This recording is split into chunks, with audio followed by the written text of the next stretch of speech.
नमस्कार। माउन्टेन समाचारमा स्वागत छ। म उषा काफ्ले र म खगेन्द्र विष्ट। सुरुमा अहिलेसम्मका मुख्य समाचार।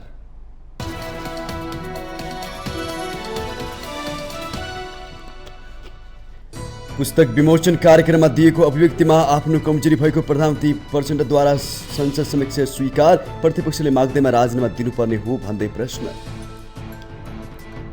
प्रतिनिधि सभाको बैठकमा राष्ट्रिय स्वतन्त्र पार्टी र राष्ट्रिय प्रजातन्त्र पार्टीको एउटै स्वर। संसदमा 3 दल मात्रै नरहेको भन्दै व्यवस्था गरेर अगाडि नबढ्न चुनौती। प्रधानमन्त्रीले गल्ती स्वीकार गरेकाले आफूहरूले त्यसलाई स्वीकार गरेर अघि बढ्ने एमालेको भनाई। प्रधानमन्त्रीमाथि चलाइएको भ्रम हटेको माओवादीको दावी। रुसी सेनामा नेपालीहरूको भर्ती भएको बारे सरकारलाई जानकारी नरहेको परराष्ट्र मन्त्रीको भनाई। बीआरआई अन्तर्गतको कार्यक्रम सञ्चालन नभएको दावी। चालु आर्थिक वर्षमा राजस्व पुँजीगत खर्च र वैदेशिक सहायता संशोधित अनुमान भन्दा निकै थोरै। अध्ययन अनुसन्धान बिनै हचुवामा लक्ष्य तय गर्ने प्रवृत्ति अझै मौलाउँदै। आफ्नो हवाई क्षेत्र उल्लङ्घन गर्ने अमेरिकी जासुसी विमानलाई गोली हानेर खसाल्ने उत्तर कोरियाको चेतावनी। अमेरिकाले युद्धकालको स्तरभन्दा बढी जासुसी गरेको आरोप। र 19औं एसियाडको तयारीका लागि नेपाली महिला फुटबल टोलीले बङ्गलादेशसँग मैत्रीपूर्ण खेल खेल्ने। एन्जेला तुम्बापुर सुब्बाको कप्तानीमा 23 सदस्य टोली चयन।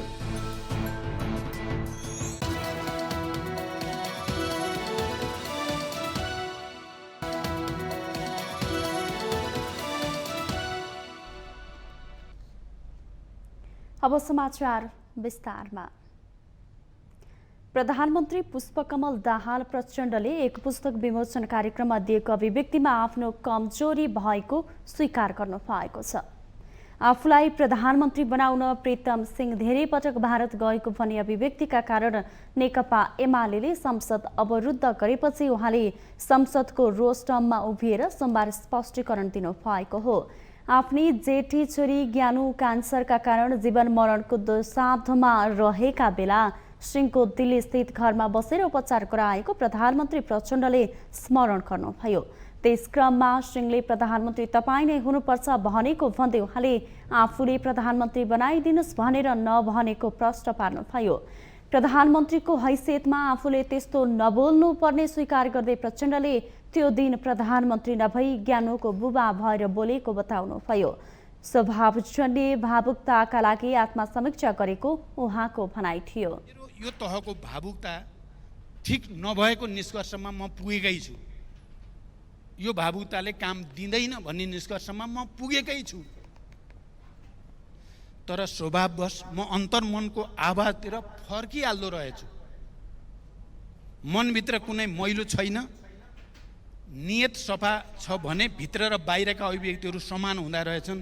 यो स्वभावजन्य भावुकताका लागि म यो सम्मानित सदन समक्ष आत्मसमीक्षा गर्न चाहन्छु र भविष्यमा यहाँ चलेको बहसले मलाई सतर्क हुन उत्प्रेरित गरेको ठानेको छु र यस अर्थमा प्रतिपक्षलाई पनि म धन्यवाद नै भन्न चाहन्छु।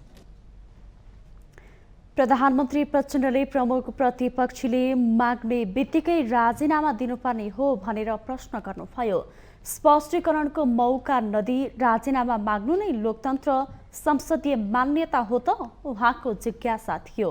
प्रधानमन्त्री प्रचण्डले आफूले पुस्तक विमोचनका सन्दर्भमा बोलेका बारे प्रश्न उठेपछि स्पष्टीकरण दिन चाहेको तर मौका नदिई संसद अवरुद्ध गरिएको दुखेसो गर्नुभयो।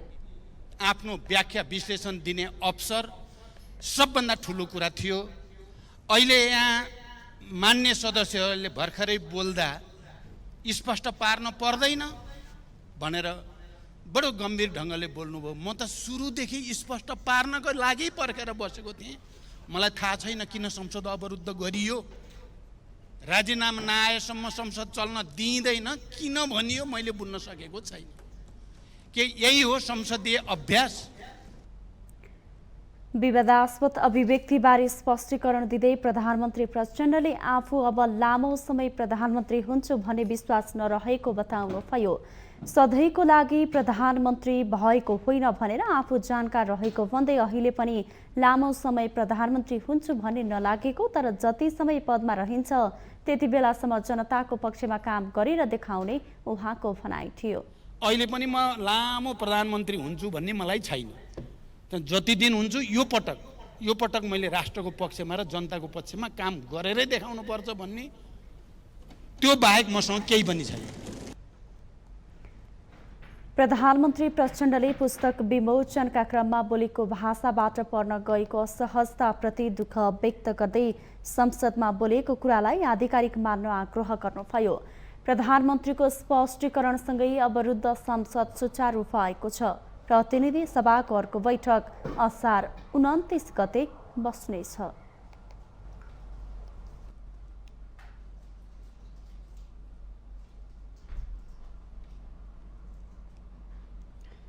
राष्ट्रिय स्वतन्त्र पार्टी र राष्ट्रिय प्रजातन्त्र पार्टीले संसदमा धेरै दलहरू रहेको भन्दै बाइपास नगर्न 3 शीर्ष दलका नेताहरूलाई चुनौती दिएका छन्। सोमबार प्रतिनिधि सभाको बैठकमा राष्ट्रिय स्वतन्त्र पार्टीका सभापति रवि लामिछाने र राष्ट्रिय प्रजातन्त्र पार्टीका अध्यक्ष राजेन्द्र लिङदेनले संसदमा 3 दल मात्रै नरहेको भन्दै बाइपास गरेर अगाडि नबढ्न चुनौती दिएका हुन्। राष्ट्रसभा सभापति लामिछानेले संसदलाई 3 दलको मूड अनुसार संसदलाई बन्धक बनाएको भन्दै आपत्ति प्रकट गर्नुभयो। संसदलाई केही दलहरूले आफ्नो जुङ्गाको लडाईँ बनाउनु नहुने उहाँको भनाइ थियो। हामीले हाम्रा कुरा स्पष्ट राख्न पाएनौँ। हाम्रो कुरा राख्न नपाउँदै प्रमुख प्रतिपक्षले जे बोल्यो त्यसैलाई नै हाम्रै भाष्य हो भन्ने कुरा प्रमाणित गर्ने किसिमको जुन जालसाजीपूर्ण क्रियाकलाप भयो, हामीलाई त्यसमा आपत्ति छ। सम्मानित सभामुख महोदय मार्फत म यो कुरा प्रश्न गर्न चाहन्छु। यो संसद 3 दलले बन्धक बनाउन मिल्छ। 3 दलले जे निर्णय गर्यो त्यही हो, अरू बाँकी रहेका मान्यज्यूहरूको। त्यसकारणले म यसमा हामी प्रतिपक्षमा छौँ, प्रतिपक्षले उठाएका सही ठाउँमा प्रतिपक्षमा एक ढिक्का छौँ, सरकारले गरेको राम्रो ठाउँमा सरकारलाई स्याबासी भन्न पनि हामी हिचकिचाउँदैनौँ। त्यसकारणले हाम्रो आफ्नै ठाउँ छ, आफ्नै एउटा स्पष्ट धारणा छ। यसैगरी राप्रपा अध्यक्ष लिङदेनले 3 दलका नेता बसेर सबै निर्णय नगर्ने चेतावनी दिनुभयो। केही दलले गरेको निर्णयको भारी बोकेर हिँड्न नसक्ने लिङदेनले स्पष्ट गर्नुभयो। मात्रै छैन, अहिले पहिलो र दोस्रो दल मिल्यो भने मात्रै सरकार बन्न सक्छ। कुनै एउटा दलले सरकार बनाउन सक्दैन। पहिलो र दोस्रो दल मिलेन भने अरू 2टा दल मिल्दा पनि सरकार बन्दैन। धेरै दल मिलेपछि मात्रै सरकार बन्छ। नयाँ जनादेशका साथ आएका राजनीतिक दलहरू छन्। घरिघरि 3 राजनीतिक दल, 3 नेता बसेर सबै राजनीतिक विषयको निर्णय गर्न पाइँदैन। त्यो कुरा हाम्रो लागि मान्य हुन्न। सोमबार बैठकको सुरुमा एमाले सांसद गोकुल बासकोटाले प्रधानमन्त्री पुष्पकमल दाहालले सकेसम्म पदत्याग गर्न आँट गर्नुपर्ने बताउनुभयो। सत्ता स्वार्थका निम्ति देशको सार्वभौमिकता साट्न नसक्ने भएकाले प्रधानमन्त्रीले पदत्याग गर्नुपर्ने उहाँको भनाइ छ।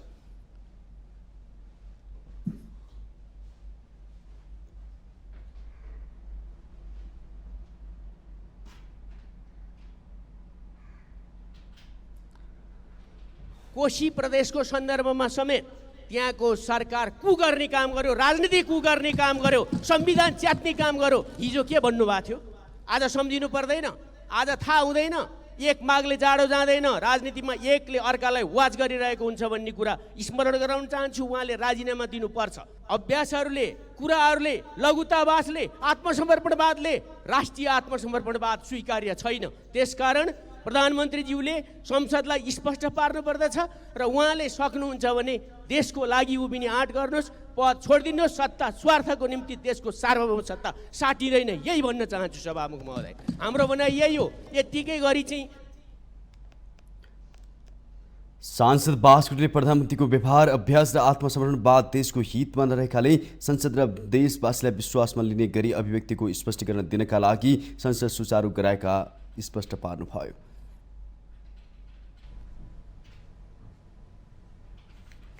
नेकपा एमालेका प्रमुख सचेतक पदम गिरीले प्रधानमन्त्रीले गल्ती स्वीकारेकाले संसदमा दिएको अभिव्यक्तिलाई एमालेले स्वीकारेको बताउनु भएको छ। सोमबार संसद भवन परिसरमा सञ्चारकर्मीहरूसँग कुरा गर्दै उहाँले यस्तो बताउनु भएको हो। प्रमुख सचेतक गिरीले प्रधानमन्त्रीले सारमा आफूले त्रुटि गरेको बताइसकेपछि भविष्यमा त्यस्तो कमजोरी नदोहोर्याउने प्रतिबद्धता गरेकाले एमाले प्रधानमन्त्रीको संसदको अभिव्यक्तिलाई स्वीकार गरेर अघि बढ्ने प्रश्न पार्नुभयो। प्रधानमन्त्रीले गहिराईमा गएर जवाफ दिन भने नसकेको उहाँको टिप्पणी थियो।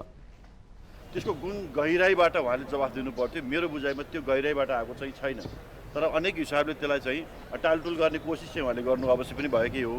तैपनि अन्तिममा उहाँले के भन्नुभयो भने मैले चाहिँ बोल्ने बेलामा भावनामा बढी आएर चाहिँ मैले यो कुरा बोलिहालेँ, गल्ती चाहिँ मेरो तर्फबाट भयो, भविष्यमा यस्तो कमजोरी म नहुने म कोसिस गर्छु भनेर उहाँले भनिसके पछाडि अहिलेलाई हामीले चाहिँ स्वीकार गर्छौँ।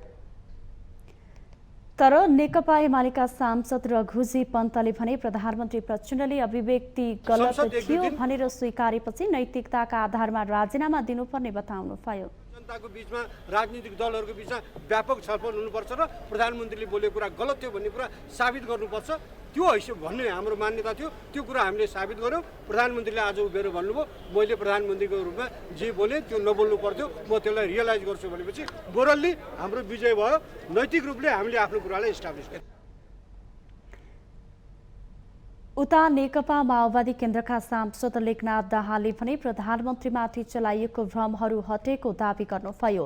अभिव्यक्तिको सम्बन्धमा चलाइएको भ्रम प्रधानमन्त्रीको सम्बोधनपछि हटेको उहाँको भनाइ थियो। सांसद दाहालले संसद अवरोध हटाउने नाममा प्रधानमन्त्रीले कुनै खालका अनुचित सम्झौता नगरेको पनि स्पष्ट पार्नुभयो। अध्यक्ष प्रचण्डको नेतृत्व सरकारले कुनै पनि खाले सम्झौता गर्दैन। भ्रष्टाचार नियन्त्रण गर्ने, भ्रष्टाचारीहरूको चाहिँ अब समग्रतामा भ्रष्टाचारलाई कारवाही गर्ने, अपराधको प्रकृति आधारमा दण्डित गर्ने प्रक्रियामा सरकारले कुनै खाले सम्झौता कोहीसँग गर्दैन, गरेको पनि छैन। सांसद दाहालले सुशासन, समृद्धि र सामाजिक न्याय प्रदान गर्ने सन्दर्भमा सरकारले कसैसँग कुनै खालको सम्झौता नगर्ने प्रश्न पार्नुभयो।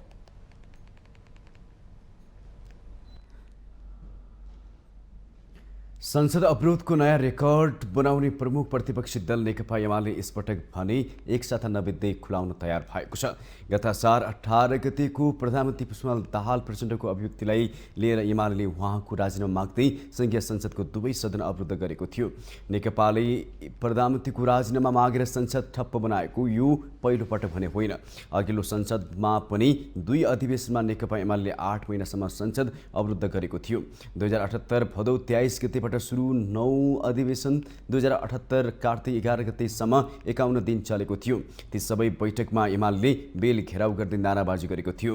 एमालेको अवरोध 12 दिनमा 13 पटक बैठक बसेको थियो। नाराबाजी बीच सरकारले बजेट पास गरेको थियो। एमाले आफ्नो पार्टी विभाजन गर्न सरकारले 20% केन्द्रीय सदस्यले पार्टी विभाजन गर्न सक्ने गरी राजनीतिक दल सम्बन्धी अध्यादेश ल्याएको आरोप लगाउँदै त्यति बेला संसद चल्न दिएको थिएन।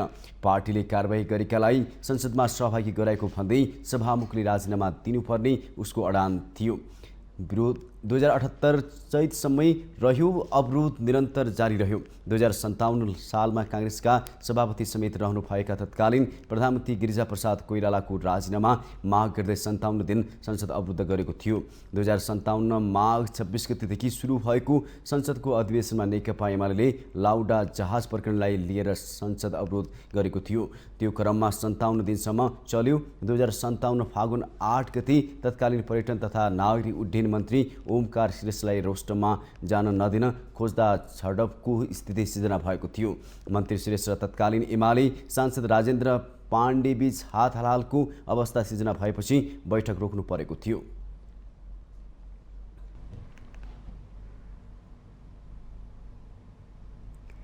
परराष्ट्र मन्त्री नारायण प्रकाश साउदले रुसी सेनामा नेपालीहरू भर्ती भएको वा नभएको बारे सरकारलाई जानकारी नरहेको बताउनु भएको छ। सोमबार बसेको अन्तर्राष्ट्रिय सम्बन्ध र पर्यटन समितिको बैठकमा उहाँले यस्तो बताउनु भएको हो। मन्त्री साउदले सामाजिक सञ्जाल अन्तर्राष्ट्रिय सञ्चार माध्यममा आएपछि सरकारलाई हालसम्म यसबारेमा कुनै जानकारी नरहेको उल्लेख गर्नुभयो।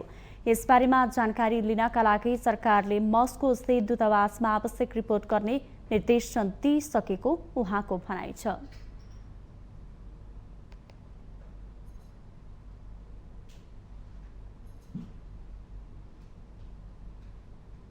रसियन सेनामा नेपाली भर्ना सम्बन्धमा पनि बाहिर मिडियामा आएको कुरालाई लिएर हामीले रुस मस्को स्थित दूतावासमा आवश्यक रिपोर्ट गर्न हामीले निर्देशन दिएका छौँ र यसमा चाहिँ कुनै तथ्य केही अन्तर्राष्ट्रिय मिडिया र केही सोसियल मिडियाहरूमा यी कुराहरू आए पनि वास्तविक तथ्य यो मान्छे यो ठेगानाको यसरी यो सेनामा भर्ना भएको छ भन्ने किसिमको आइ नसकेको हुनाले चाहिँ हामी त्यसको बारेमा अध्ययनकै चरणमा छौँ।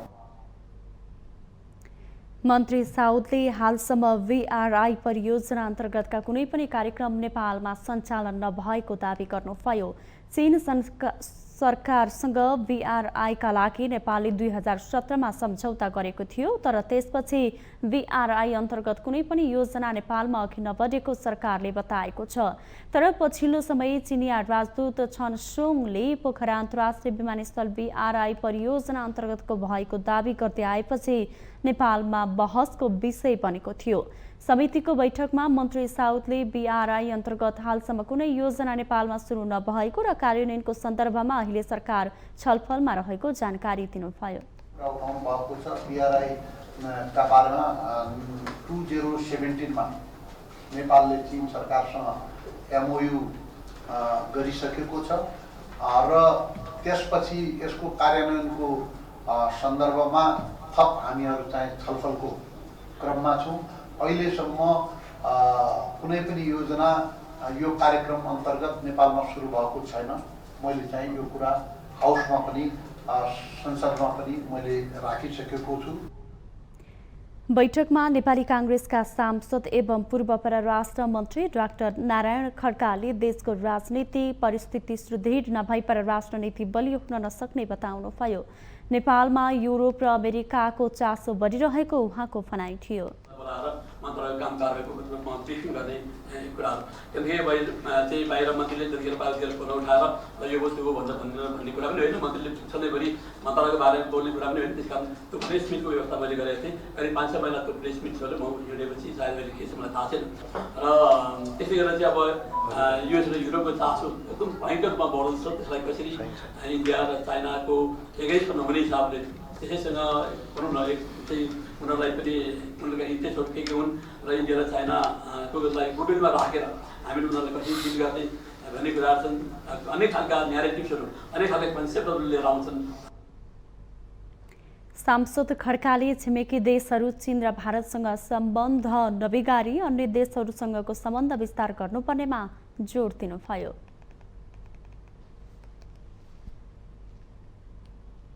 माउन्टेन समाचारमा पालो भएको छ ब्रेकको।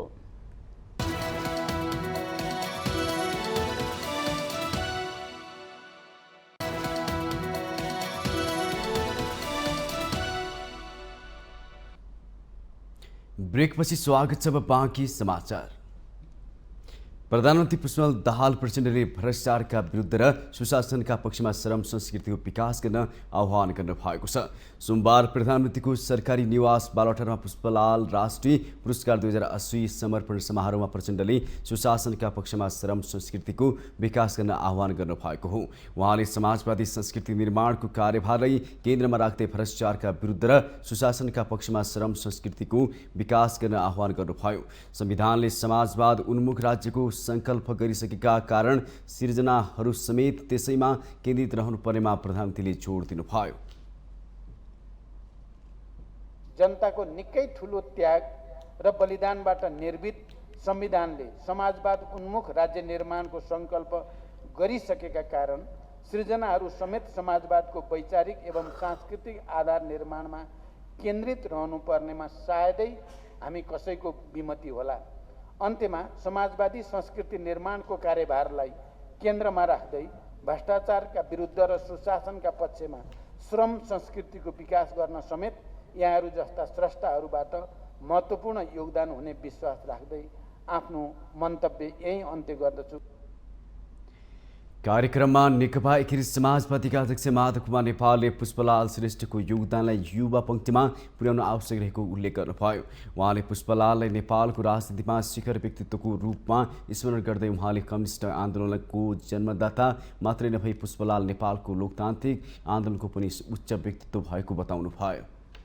पुष्पलाल नेपालको राजनीतिको एउटा शिखर व्यक्तित्व हुनुहुन्थ्यो र उहाँ कम्युनिस्ट आन्दोलनको सुरुवातकर्ता, जन्मदाता, संस्थापक महासचिव मात्रै होइन, नेपालको लोकतान्त्रिक आन्दोलनको पनि एउटा अत्यन्तै टल फिगर, उच्च व्यक्तित्व हुनुहुन्थ्यो उहाँ। र उहाँले नै काङ्ग्रेस र कम्युनिस्ट यो दुईटा नमिलेसम्म निरङ्कुश सत्तालाई फाल्न सकिँदैन भन्ने निष्कर्ष अगाडि सार्नु भएको थियो। यसैगरी संस्कृति पर्यटन तथा नागरिक उड्डयन मन्त्री सुदन किराँतीले समाजवाद नेपाली माटोमै रहेको टिप्पणी गर्नुभयो। उहाँले भ्रष्टाचार विरुद्धको अभियानसँगै प्रधानमन्त्रीको नेतृत्वमा समाजवादको बाटो सुरु भइसकेको बताउनुभयो। नेपाली समाजको प्राज्ञिक अध्ययन र अनुसन्धान गर्नैपर्छ हामीले, र नेपाली समाजलाई समाजवादमा पुर्याउने काम हामीले गर्नैपर्छ। यो हाम्रो कार्यभार जस्तो लाग्छ। मलाई लाग्छ त्यो थालनी सम्माननीय प्रधानमन्त्रीको नेतृत्वमा भइसकेको छ। आजको सापेक्षतामा भ्रष्टाचारको सफा अभियानदेखि नै सुरु हुन्छ समाजवादको बाटो जस्तो मलाई लाग्छ। र नेपाली समाज कस्तो हुने, नेपाली समाजवाद कस्तो हुने, नेपाली समाजवादको विशेषता के हो, नेपाली समाज कसरी बनेको छ र समाजवादमा पुग्नको निम्ति के काम गर्नुपर्छ।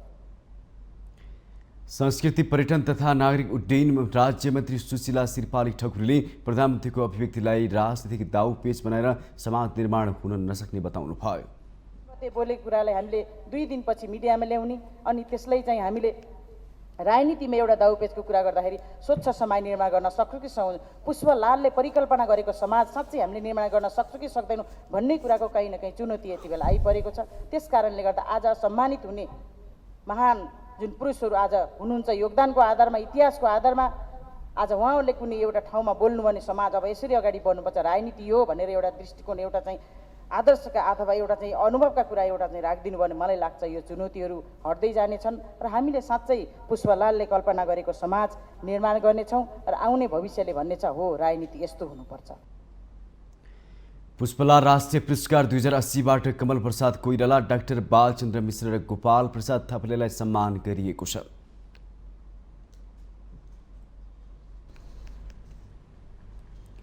यसैबीच प्रधानमन्त्री प्रचण्डले हिउँदे अधिवेशन नयाँ भवनबाटै सञ्चालन गर्ने गरी नयाँ संसद भवन निर्माण कार्य अघि बढाउन निर्देशन दिनुभएको छ। सोमबार निर्माणाधीन संसद भवनको अवलोकन गर्दै प्रधानमन्त्री दाहालले सकेसम्म हिउँदे अधिवेशन नयाँ संसद भवनबाट नै गर्ने गरी निर्माण सम्पन्न गर्न निर्देशन दिनुभएको हो। सिंहदरबारस्थित संघीय संसद भवनको निर्माण कार्यलाई युद्ध स्तरमा अगाडि बढाएर भए पनि अबको अधिवेशनदेखि नयाँ संसद भवनबाटै संसदीय गतिविधि अघि बढाउन प्रधानमन्त्रीको जोड थियो। आधुनिक र सुविधा सम्पन्न संसद भवन देशको गौरव भएको भन्दै उहाँले निर्माणमा कुनै पनि गलत पक्षमा सम्झौता नगर्न आग्रह गर्नुभयो। समस्या पर्यो भने 3 दिनभित्रैमै गाँडो पुगाउने गरी समन्वयको आधारमा कामलाई नयाँ गति दिएको थाहा पाउँदा मलाई खुसी लाग्यो। संसद सचिवालयका सबै र सरकारका सबै अफिसरको हिसाबले यो राम्रो ठाउँमा नै भएको छ। अलिकति हतारामा नक्सा बनाउने कुरा या डिपिआर बनाउने कुरा भयो कि भन्ने एउटा प्रश्न त यहाँ छ। अहिले अब हामी त अगाडि बढी नै सक्यौँ, 12वटा भवन आधारभूत कामहरू सकिएको देख्यौँ। अब त झन्डै फिनिसिङतिर जाने कामहरू र माथि चाहिँ छाना हाल्ने कामहरू नै मुख्य रूपमा बाँकी भएको देखियो। त्यसैगरी शहरी विकास मन्त्री सीता गुरुङले चाँडै काम सकाउन, श्रमिक संख्या बढाउन निर्माण व्यवसायीहरूलाई आग्रह गर्नुभयो। उहाँले कहीँ कतै नीतिगत अप्ठ्यारो परेको खण्डमा गाँठो फुकाउनका लागि तयार रहेको बताउनुभयो। त्यो चाहिँ आधिकारिक हुन्छ कि वैधानिकता प्राप्त गर्छ। त्यस्तै आज हामी यति ठुलो देशको गौरवको आयोजना सम्पन्न गर्न गइरहेका छौँ। यसमा सरकारले चाहेर अनि निर्माण व्यवसायले चाहेर मात्रै पनि हुँदैन, त्यसलाई बलियो हात थमाउने भनेको श्रमिक दाजुभाइ उहाँहरू हो। त्यो हिसाबले नीतिगत रूपमा हामी सरकारले निर्णय गरेका छौँ कहाँ कहाँ संशोधन गर्नुपर्ने, के त्रुटिहरू सच्याउनु पर्ने, त्यो विषयमा हामी निरन्तर लागि पर्ने काठो पुगाउने कुराको प्रतिबद्धता पनि व्यक्त गर्न चाहन्छु। सरकार निर्माण व्यवसायी र श्रमिकहरू आपसमा समन्वय गरी भवन निर्माणलाई छिटो सम्पन्न गर्नुपर्नेमा मन्त्री गुरुङले जोड दिनुभयो। चालू आर्थिक वर्ष सकिने लाग्दा सरकारको पुँजीगत खर्च, राजस्व सङ्कलन र वैदेशिक सहयोग तथा अनुदानको अवस्था निकै दयनीय देखिएको छ। एक वर्षअघि सरकारले विनियोजन गरेको बजेट मात्र नभई 1 महिना अघिको संशोधित अनुमानको लक्ष्य र प्राप्ति बीचको अन्तरले बजेटमा हचुवा प्रवृत्तिको यसपालि पनि पुष्टि भएको छ। एक रिपोर्ट। अध्ययन अनुसन्धान बिनै हचुवाको भरमा बजेटका लक्ष्य तय गर्ने प्रवृत्तिले यसपालि पनि निरन्तरता पाएको छ। राजस्व, पुँजीगत खर्च र वैदेशिक सहायता संशोधित अनुमान भन्दा निकै थोरै मात्रै होइन, लक्ष्य र यथार्थ बीचको अन्तर निकै धेरै छ। यसबाट अर्थ मन्त्रालयको क्षमतामा संस्थागत क्षयीकरण भएको, उत्तरदायित्व जवाफदेहितामा हेलचेक्र्याइ भएको सरकारवालाको निष्कर्ष छ। सरकारले आइतबारसम्म 1,90 अर्ब रुपैयाँ पुँजीगत खर्च गरेको छ। त्यो पनि असारे विकासको अंश नै बढी छ। यो पुँजीगत खर्चका लागि कुल विनियोजित रकमको करिब 50% मात्र हो। साथै संशोधित पुँजीगत खर्चको अनुमान भन्दा 68 अर्ब रुपैयाँले कम हो। निर्वाचन, सरकार परिवर्तन, राजनीतिक अनिश्चितता लगायतका कारण विगतमा झैं यो वर्ष पनि सरकारको ध्यान वित्तीय सुधारतर्फ जान नसकेको अर्थविदहरूको विश्लेषण छ। सरकार कसरी बनाउने र टिकाउने, कर्मचारी तन्त्रको लापरवाही, कानून उल्लङ्घन गरेर असारमा मनपरी खर्चको कुसंस्कारले चालू आर्थिक वर्षमा पनि सार्वजनिक वित्तको स्थिति झनै कमजोर बनेको हो। लामो समयदेखि नेपालमा रहेको यो रोगले पछिल्ला वर्षमा झनै जरो गाडिरहेको छ। राजस्व सङ्कलनको अवस्था झनै नाजुक छ। आइतबारसम्म सरकारले 8,80 अर्ब रुपैयाँ राजस्व सङ्कलन गरेको छ। यो वार्षिक लक्ष्यको 62.76% अर्थात् करिब 5 खर्ब रुपैयाँ कम हो। राजस्व सङ्कलन पनि सरकारले 1 महिना अघि गरेको संशोधित अनुमान भन्दा करिब 3 खर्ब रुपैयाँ कम हो। चालू आर्थिक वर्षमा सरकारले 10 वस्तुको आयात रोका गरेकाले राजस्व कम भएको तर्क गरे पनि अध्ययन अनुसन्धान नभएको स्पष्ट नै छ। हालसम्मको राजस्व सङ्कलनको अवस्था हेर्दा चालू आर्थिक वर्षमा कम्तीमा पनि करिब 3.5 खर्ब रुपैयाँले स्रोत अभाव हुनेछ। वैदेशिक सहयोग र अनुदान प्राप्तिमा पनि सरकार असफल भएको छ। आइतबारसम्म सरकारले 4 अर्ब 80 करोड रुपैयाँ अनुदान प्राप्त गरेको छ। यो वार्षिक लक्ष्यको 8.66% मात्र हो। चालू आर्थिक वर्षको बजेटमा सरकारले 55 अर्ब 45 करोड रुपैयाँ अनुदान प्राप्त गर्ने लक्ष्य तय गरेको थियो। सरकारले त्यसलाई संशोधन गरेर वैदेशिक अनुदानतर्फ 38 अर्ब 46 करोड र वैदेशिक ऋणतर्फ 1,70 अर्ब 54 करोड रुपैयाँमा परिचालन गर्ने लक्ष्य थियो। गत साउनदेखि यही असार 22सम्म सरकारले 2,16 अर्ब 41 करोड रुपैयाँ वैदेशिक सहायता प्रतिबद्धता प्राप्त गरेको अर्थ मन्त्रालयको तथ्याङ्क छ। यसमध्ये कतिपय सहायता प्रतिबद्धता प्राप्त गर्न सम्झौता पनि भइसकेको अर्थ मन्त्रालयले बताएको छ। राजनीतिक नेतृत्व र उच्च तहका कर्मचारीमा जिम्मेवारी र जवाफदेहिता हराउँदै गएकाले सरकारी वित्तको अवस्था बिग्रदै गएको अर्थविदहरूले बारम्बार भनि नै रहेका छन्। राजनीतिमा स्थायित्व भएन, दल अनुशासित भएनन्, बजेट निर्माणमा पनि छाडातन्त्र मौलायो भन्ने विगतकै कारण यसपालि पनि दोहोरिएको छ। पुँजीगत खर्च र त्यसको गुणस्तर बढाउन धेरै भन्दा धेरै राजस्व सङ्कलन र विदेशी सहयोग परिचालन गर्न नेतृत्वबाटै पहल हुनुपर्ने विगतका सुझावहरू यसपालि पनि थाँती नै लागेका छन्। अर्थतन्त्र सुधारका लागि अहिले जे जति भएको छ त्यो राष्ट्र बैङ्कको कारणले मात्र भएको अर्थविद तथा सरकारवालाहरूको निचोड छ। माउन्टेन टेलिभिजन एचडीका लागि आर्थिक ब्युरोको रिपोर्ट। स्वास्थ्य तथा जनसङ्ख्या मन्त्री मोहन बहादुर बस्नेतले कार्यभार सम्हालेको 2 महिनामै अस्वस्थ मन्त्रालयलाई स्वास्थ्य बनाएको दाबी गर्नु भएको छ। सोमबार मन्त्रालयमा पत्रकार सम्मेलन गर्दै मन्त्री बस्नेतले 2 महिनामा स्वास्थ्य मन्त्रालयमा गरेको कामको उपलब्धि सार्वजनिक गर्दै अस्वास्थ्य मन्त्रालयलाई स्वास्थ्य बनाएको दाबी गर्नु भएको हो। संघीय सरकारी अस्पतालमा 3523 जेनरल शैय्या सर्वसाधारणलाई निःशुल्क दिने घोषणाको साथै कार्यान्वयन भएको पोखरा र धनगढीमा क्यान्सर अस्पताल थप गर्न रुससँग समन्वय भइरहेको बेलायत, कतार, रुस र स्विट्जरल्यान्डका राजदूतसँग भेटेर स्वास्थ्य सहयोगका विषयमा छलफल भइरहेको, पाठेघरको मुखको क्यान्सर विरुद्धको HPV खोप सुरुवात तथा सञ्चालन कार्यविधि स्वीकृत गरेको उपलब्धिका रूपमा मन्त्री बस्नेतले व्याख्या गर्नुभयो। अरू अन्यथा लिनुपर्ने अवस्था छैन। भित्र छिर्ने बित्तिकै गाडेर नाक थुन्नु पर्थ्यो। दायाँ बायाँ कुकुरहरू पुरुक पुरेर भुतुली खेलेर खुवाउनु काम थिएन। प्रदेश तथा स्थानीय तहहरूमा समायोजन भएको तहमा रमना लिई नगएका चिकित्सक स्वास्थ्य कर्मीहरूलाई नेपाल स्वास्थ्य सेवा नियमावली 2055 को नियम 120 बमोजिम समायोजन भएको निकायमा 7 दिनभित्र रमना दिई जानकारी दिने। केही मान्छेलाई सर्व गऱ्यौँ, यही ठाउँमा फेरि थमौदी गर्नुपर्छ भनेर विभिन्न किसिमका तागतहरू प्रयोग गरेर आउने त छँदैछन्। 16 वर्षदेखि नीतिगत बहसमा रहेको राष्ट्रिय स्वास्थ्य वित्त रणनीति र नेपाल स्वास्थ्य क्षेत्र रणनीतिक योजना मन्त्री परिषदबाट स्वीकृत भएको लगायतलाई उहाँले यस अवधिमा गरेको कामको उपलब्धि भन्नु भएको छ। यस्तै ग्लोबल फन्ड अन्तर्गत क्षयरोग, मलेरिया र HIV एड्स अन्तर्गत प्राप्त हुने $61 मिलियन अबदेखि सिधै स्वास्थ्य मन्त्रालय मार्फत ल्याएर खर्च गरिने निर्णयलाई पनि मन्त्री बस्नेतले उपलब्धिमा समेट्नु भएको छ।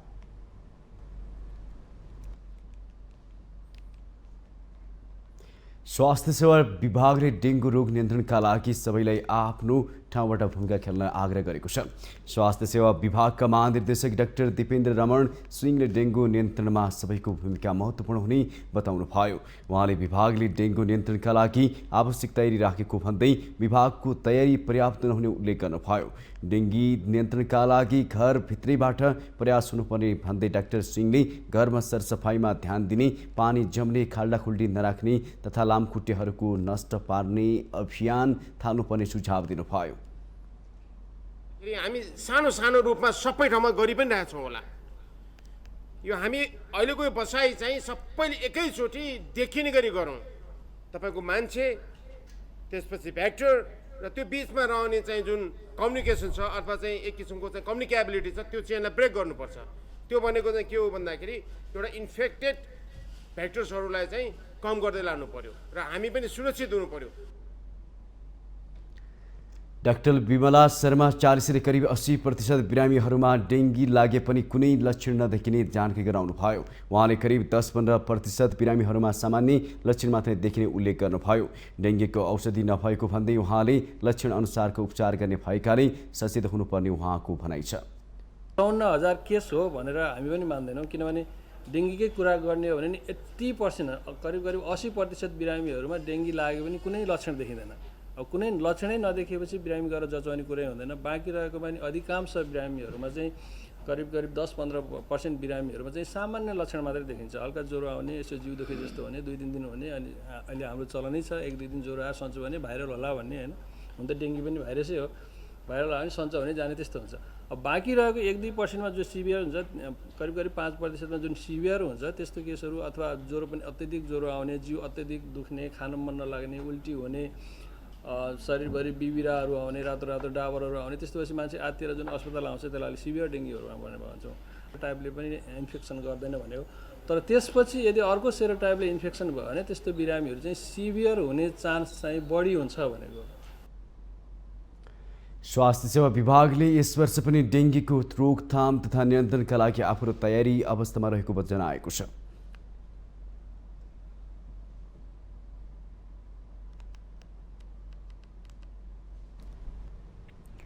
नेपाली काङ्ग्रेसकी सांसद आर्जु राणाले नक्कली भुटानी शरणार्थी प्रकरणमा आफूलाई रकम दिएको भनी अडियो योजनाबद्ध रूपमा रेकर्ड गरिएको आरोप लगाउनु भएको छ। सोमबार प्रतिनिधि सभा बैठकपछि सञ्चारकर्मीहरूसँग कुराकानी गर्दै सांसद राणाले आफूलाई रकम दिइएको कुरा अडियोमा योजनाबद्ध रूपमा रेकर्ड गरिएको जिकिर गर्नुभयो। आरोपितहरूले अदालतमा दिएको बयानमा समेत योजनाबद्ध रूपमा रेकर्ड गरेको उल्लेख रहेको भन्दै राणाले आफूलाई फसाउने गलत नियतले अडियो बाहिर ल्याएको बताउनुभयो। उहाँले नेपाल प्रहरीले तथ्यहीन अडियोलाई प्रेसमा ल्याएको भन्दै असन्तुष्टि व्यक्त गर्नुभयो। आउनै पर्ने प्रश्न के हो भने यो पुलिसका भएको टेप जुन चाहिँ 4 गते नै त्यो मान्छेले म उहाँलाई चिन्दिनँ भनेर वैशाख 4 गते चाहिँ उसको यो बयान रेकर्ड भएको रहेछ। त्यो पनि कोर्टमा दिएको डकुमेन्टमै साबित छ।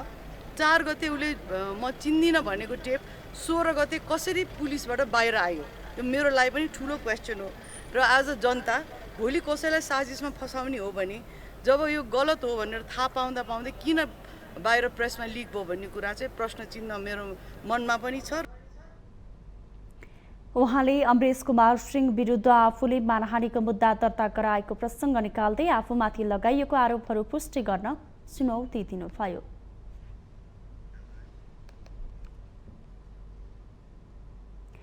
माउन्टेन समाचारमा पालो भएको छ पुनः अर्को ब्रेकको।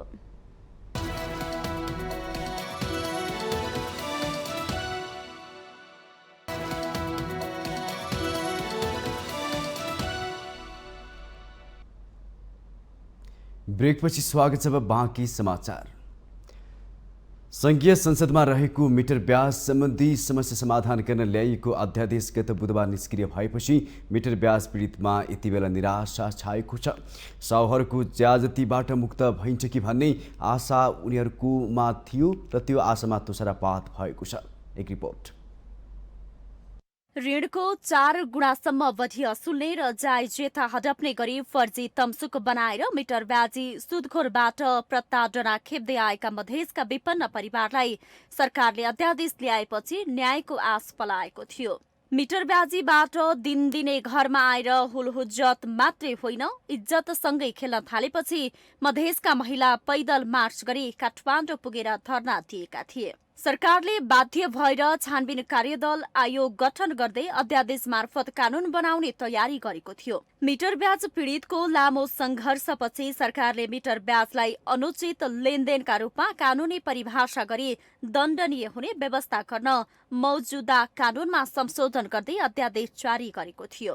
कानून बमोजिम अध्यादेश जारी भएको 60 दिनभित्र प्रतिस्थापन विधेयक संसदका दुवै सदनबाट पारित भइसक्नु पर्दथ्यो। उक्त अध्यादेशमा मुलुकी अपराध संहिता 2074 संशोधन गर्ने प्रावधान थियो। सरकारले त्यही अनुसार गठन गरेको आयोगले संशोधित कानूनका आधारमा मिटर ब्याज पीडितबाट उजुरी संकलन र छानबिन समेत गरिरहेको छ। सरकारले कानूनमा समेत संशोधन गरेर आयोग गठन गरेपछि आन्दोलनरत पीडितहरू घर फर्किएका थिए। तर अध्यादेश निष्क्रिय भएपछि उनीहरू फेरि यति बेला काठमाडौँमा सडकमा आन्दोलन गरिरहेका छन्। हाम्रो यो 2-3वटा पार्टी दलाल फटा छ नि निष्क्रिय गरेको छ। यो 2-3वटा दलाल फटालाई हाम्रो यो कानुन निष्क्रिय गरेको छ। हामीलाई यो न्याय दिएन भने हामीलाई यो आन्दोलन जारी राख्छौँ। जहिलेसम्म हाम्रो न्याय पाउँछु तहिलेसम्म हामी यो रोड जाम गरेर बस्छु। हाम्रो यो पीडितलाई यो घाममा यो कहाँको पीडित अहिलेसम्म रोडमा उत्रेको छ। हामी यो बसेर न्याय पाएर जान्छु जहिलेसम्म दिनु न्याय दिनु।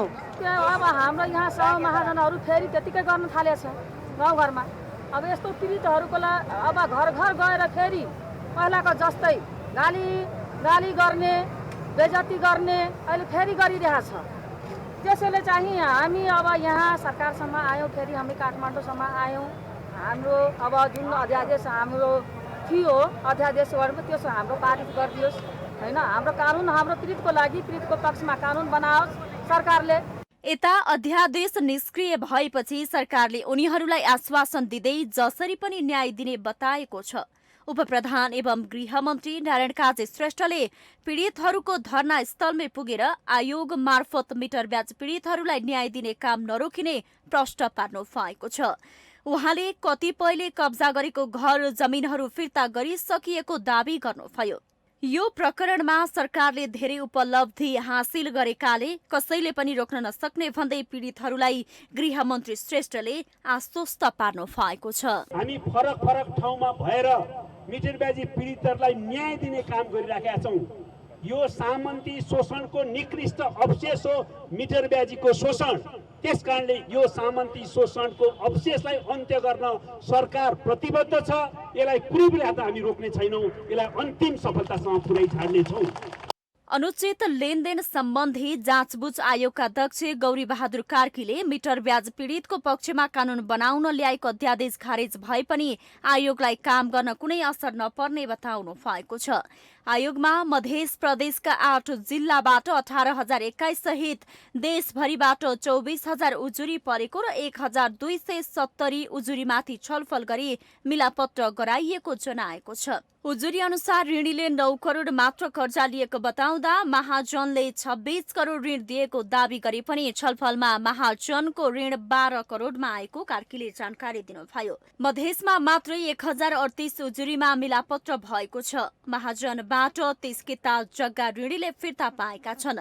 सरकारले समयमै अध्यादेश संसदमा पेश नगर्नु अनि प्रतिपक्षीले जनसरोकारका विषयमा ध्यान नदिँदा पीडितहरू आक्रोशित बनेका छन्। माउन्टेन टेलिभिजन एसडीका लागि उषा काफ्लेको रिपोर्ट। रोजगारीको सिलसिलामा कतारमा पुगेका नेपालीहरूको प्रयोग गरी नेपालमा सुन तस्करी गरेको आरोपमा 12 जना पक्राउ परेका छन्। यसरी पक्राउ पर्नेहरूमा 5 जना रोजगारीको सिलसिलामा कतार पुगेर नेपाल फर्किएका र बाँकी 7 जना नेपालमा बसेर गिरोहमा सक्रिय रहेकाहरू रहेको काठमाडौँ उपत्यका अपराध अनुसन्धान कार्यालयका प्रमुख डाक्टर मनोज केसीले जानकारी दिनुभएको छ। आइतबार नेपाल एयरलाइन्स र कतार एयरलाइन्सबाट त्रिभुवन विमानस्थलमा आएका धनुषाका सुनिल कुमार महरा, नरेश पन्जियार, सिराहाका दिनेश कुमार यादव, कपिल वस्तु, सन्तु गुलाम मुराउ र बाँकेका भूम बहादुर ओलीको साथबाट 50 ग्राम भन्दा तलका सुनहरू बरामद गरी अनुसन्धान गर्दा उक्त गिरोह पत्ता लागेको हो। उनीहरूले कतार एयरपोर्टमा नेपालमा सुन लगिदिए, होटलमा खाना बस्न पैसा नलाग्ने र जनही 5,000 समेत पैसा दिने भन्दै भरिया बनाई पठाएको बताएको प्रहरीले जनाएको छ। त्यसपछि अनुसन्धानमा उक्त सुन शिवसुन्दरको रहेको पत्ता लागेको हो। शिवसुन्दरले यसरी नेपालमा सुन ल्याउनेहरूलाई राख्नका लागि सिराहाका विनोद कुमार शाहको सहयोग लिने गरेका थिए। यसमा विनोद सहित विनोदकी श्रीमती सञ्जु कुमारी शाह, रौतहटका दुर्गा प्रसाद यादव र धनगढीका देवानन्द शाहले समेत सहयोग गर्ने गरेको पाइएको छ। यसमा संलग्न रहेको आरोपमा सिराहाका मोहन कुमार यादव र निमाई शाहलाई समेत पक्राउ गरिएको छ। यादवले शिवसुन्दरको खातामा रकम हाल्ने र झिक्ने गरेको अनुसन्धानमा खुलेको छ भने कालीगढ समेत रहेका शाहले उक्त सुनको कारोबार गर्ने गरेको प्रहरीको दाबी छ।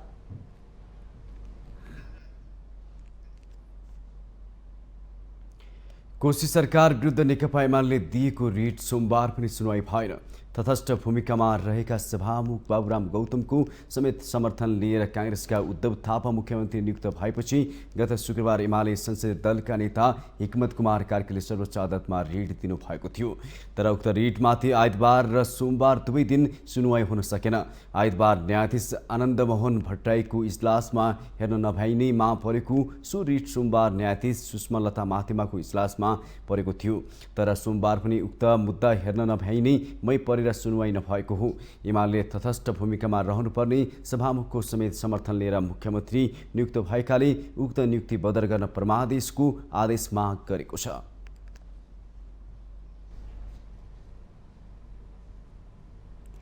काठमाडौँ जिल्ला अदालतभित्र पार्किङ सुविधाको माग गर्दै कानुन व्यवसायीहरू आन्दोलित भएका छन्।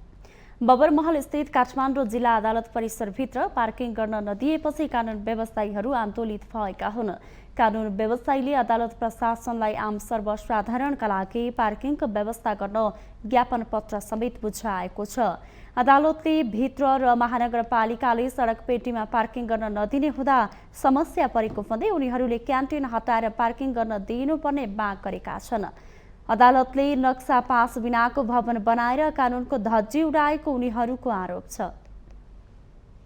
80 साल 3 महिना 20 गते यज्ञमणि नेउपानेले काठमाडौँ जिल्ला अदालतमा रहेको भवनको सम्बन्धमा सूचना उपलब्ध गराइदिने सम्बन्धमा पत्र प्राप्त भई ब्यौरा अवगत भयो। सो सम्बन्धमा काजी कामनपा 11 स्थित काठमाडौँ जिल्ला अदालतको नक्सा पास नक्सा स्वीकृति भएको कम्प्युटर इन्ट्री अभिलेखमा कहीँ पनि नभएको कर्मचारीबाट प्रतिवेदन पेश भएको हुँदा सोही ब्यौरा अनुरोध छ भन्यो के मोटरसाइकलहरू सवारी साधनहरू रहनुपर्छ। अदालतभित्र राजनीति गर्नु हुँदैन, अदालतभित्र बेइमानी गर्नु हुँदैन, अदालतभित्र क्यान्टिन सञ्चालनका नाममा चाहिँ त्यहाँ 50औं सिलिन्डर राखेर यो अदालतको अभिलेख तलमाथि हुँदाखेरि जिम्मा कसले लिन्छ? श्रेष्ठदारले लिने हो, मुख्य न्यायाधीशले लिने हो। नक्सा पास पनि नगरिकन कार्यालय सञ्चालन गर्ने। पार्किङ स्थलमा क्यान्टिनबाट भाडा असुली गरिरहेको र यसमा बार र बेन्चको सेटिङ भएको उनीहरूको आरोप छ। काठमाडौँ जिल्ला अदालत बार एसोसिएसनका अध्यक्ष रामचन्द्र पौडेलले सोमबारदेखि नै जिल्ला अदालतको गेट नम्बर 4 मा पार्किङ उपलब्ध गराएको भन्दै अन्डरग्राउन्ड पार्किङ पनि छिट्टै खुल्ने दाबी गर्नुभयो। काठमाडौँ जिल्ला अदालत प्रशासन मात्रै नभएर सर्वोच्च अदालतसम्म हामीले यो विषयमा विशेष गरी क्यान्टिनका विषयमा र पार्किङका विषयमा हामीले व्यापक छलफल गऱ्यौँ। जस पश्चात आज हामीले एउटा पार्किङ हामीले चाहिँ गेट नम्बर काठमाडौँ जिल्ला अदालतको गेट नम्बर 4 मा कानुन व्यवसायका लागि मात्रै हामीले चाहिँ अहिले चाहिँ पार्किङको शुभारम्भ गरिसकेका छौँ। लगत्तै अन्डरग्राउन्ड पार्किङका विषयमा पनि व्यापक छलफल भइरहेको छ। अहिले अन्डरग्राउन्ड पार्किङमा 90% पुराना दसी सवारी साधनको कारणले गर्दाखेरि अकुपाइड भएको छ र यसको व्यवस्थापन गर्ने कुराहरूमा सर्वोच्च अदालत काठमाडौँ जिल्ला अदालत उत्तिकै जिम्मेवार भएर लागेको छ। छिट्टै नै अन्डरग्राउन्ड पार्किङको पनि व्यवस्थापन हुने कुराहरू हामीलाई आश्वासन आएको छ। आन्दोलित कानुन व्यवसायीहरूले पार्किङ खुलाउनु पर्ने भन्दै नाराबाजी समेत गरेका थिए। हामीसँग आर्थिक, अन्तर्राष्ट्रिय र खेल समाचार बाँकी नै छन्। माउन्टेन समाचारमा पुनः पालो भएको छ अर्को ब्रेकको।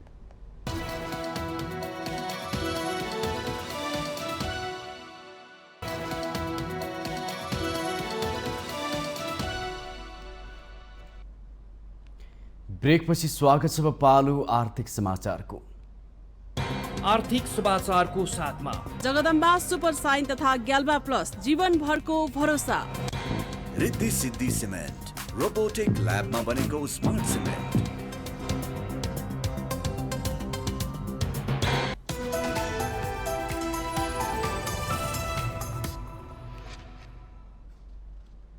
नेपाल राष्ट्र बैंकले देशको वर्तमान आर्थिक तथा वित्तीय स्थिति सहितको रिपोर्ट सार्वजनिक गरेको छ।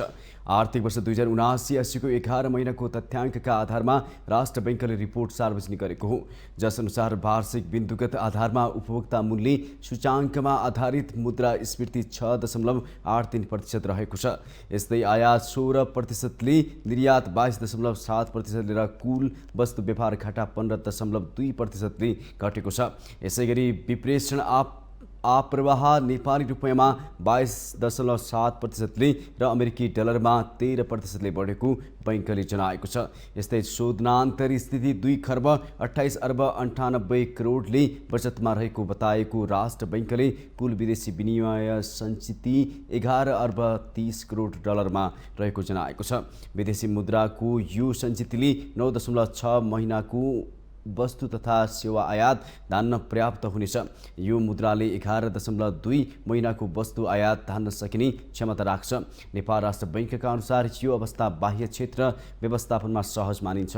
त्यसैगरी बैंक तथा वित्तीय संस्थाको निक्षेप सङ्कलन 8.8%ले बढेको छ र निजी क्षेत्रमा प्रवाहित कर्जा 3.4%ले बढेको पनि राष्ट्र बैंकले जनाएको छ। वार्षिक बिन्दुगत आधारमा निक्षेपको वृद्धि दर 12.2% र निजी क्षेत्रमा प्रभावित कर्जाको वृद्धि दर 3% रहेको रिपोर्टमा उल्लेख छ।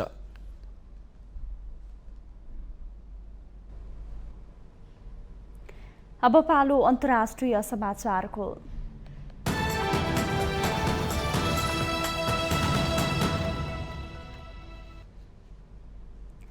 उत्तर कोरियाले आफ्नो हवाई क्षेत्र उल्लङ्घन गर्ने कुनै पनि अमेरिकी जासुसी विमानलाई गोली हानेर खसाल्ने चेतावनी दिएको छ।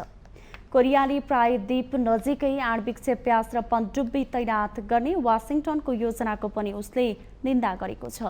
संयुक्त राज्य अमेरिकाले युद्धकालको स्तरभन्दा बढी जासुसी गतिविधिलाई तीव्र पारेको उत्तर कोरियाको राष्ट्रिय रक्षा मन्त्रालयका एक प्रवक्ताले बताएका छन्। अमेरिकी जासुसी विमानहरूले यस महिना लगातार 8 दिनमा उत्तेजक उडानहरू गरेका छन्। एउटा जासुस विमानले पूर्वी सागरमा उत्तर कोरियाको हवाई क्षेत्रमा धेरै पटक घुसपैठ गरेको उत्तर कोरियाली अधिकारीले दावी गरेका छन्। अमेरिकी वायुसेनाको रणनीतिक जासुस विमान खसाल्ने जस्तो डरलाग्दो दुर्घटना कोरियाको पूर्वी सागरमा हुने छैन भन्ने कुनै ग्यारेन्टी नभएको रक्षा मन्त्रालयको भनाइ छ। रक्षा मन्त्रालयका प्रवक्ताले प्योङयाङले अमेरिकी विमान खसालेको विगतका घटनाहरूको हवाला दिँदै अमेरिकाले आफ्नो हवाई जासुसीको मूल्य चुकाउने चेतावनी दिए।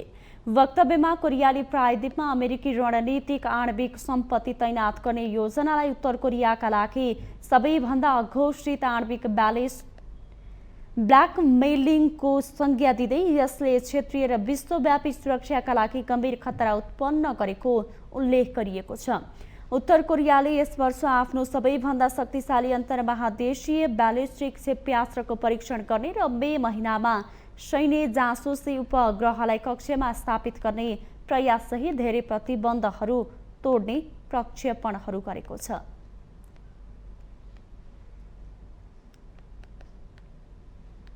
अब पालो खेल समाचारको।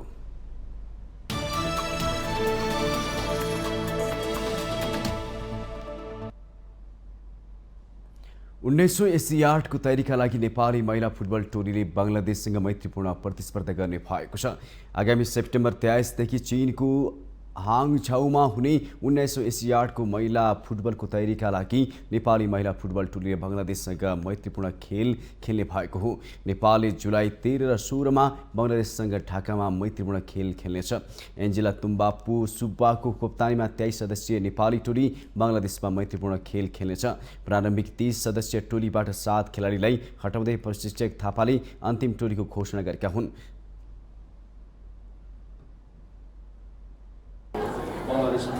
फ्रेन्डली म्याच खेल्न गइरहेको छौँ। त्यसको लागि हामीले एउटा पहिलादेखि एउटा ठुलो सुरुबाट ट्रेनिङ गरिरहेको छौँ। खेल्ने सर्टेन प्याटर्न छ हाम्रो। त्यसलाई चाहिँ अब अझै हामीले यो फ्रेन्डली म्याचले चाहिँ अझ हामीलाई सपोर्ट गर्नेछ कि अझ हाम्रो होल टिमको पर्फर्मेन्स चाहिँ राम्रो गर्ने र आउँदो दिनमा राम्रो पर्फर्मेन्स गर्ने चाहिँ त्यो फ्रेन्डली म्याचले चाहिँ हामीलाई अझ सपोर्ट गर्छ। यो चाहिँ अब त्यो मैले भने साफ च्याम्पियनसिपको दौरान जुन टिएससीमा थिएँ म त्यतिखेर मैले नेपाल टिमको एभ्री म्याच मैले डिटेलिङ गरिरहेको छु। त्यसमा जुन अघि जस्तै अब सावित्रा भण्डारी हाम्रो नहुँदाखेरिको जुन हाम्रो टिम हुन्छ र अहिले अब सावित्रा भण्डारीको उपस्थिति त्यही माथि उसको जुन हाई मोटिभेसन छ very soon going to play in Europe त्यो चिजले पनि हाम्रो टिमलाई चाहिँ ठुलो बेनिफिट हुन्छ जस्तो लाग्छ। नेपाली टोलीमा 3 खेलाडीले पुनरागमन गरेका छन्। चोटका कारण पछिल्लो केही समय टोलीबाट बाहिर रहेका गीता राणा र युवा खेलाडी प्रीति राई टोलीमा फर्किएका छन्। टोलीको व्यवस्थापक बिन्दा देवान र सहायक प्रशिक्षक पारस चौधरी छन्। गोलकिपिङ प्रशिक्षकको जिम्मेवारी सुरज कुमार लामाले सम्हाल्नेछन्।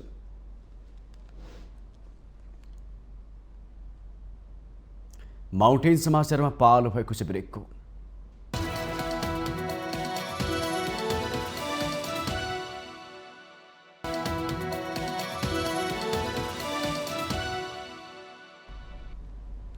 ब्रेकपछि स्वागत छ। यससँगै हामी माउन्टेन समाचारको अन्त्यमा आइपुगेका छौँ। जाँदा जाँदै अहिलेसम्मका मुख्य समाचार पुनः एकपटक।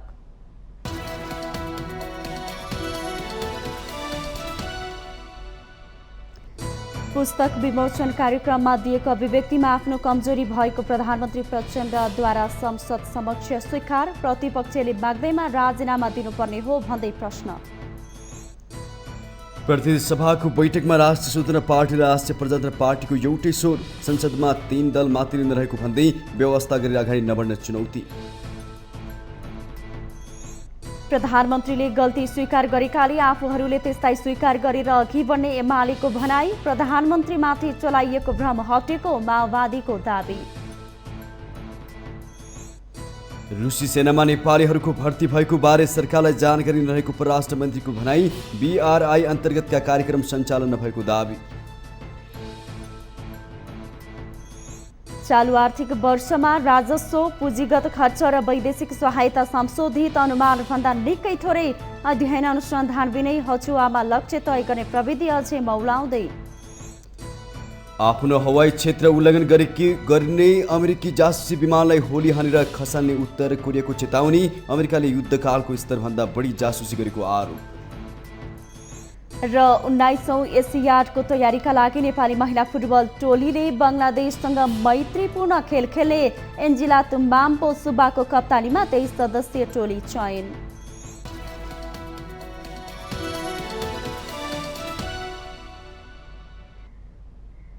माउन्टेन समाचार अहिले सकियो। सत्य तथ्य र निष्पक्ष समाचारका लागि माउन्टेन टेलिभिजन HD हेर्दै रहनुहोला।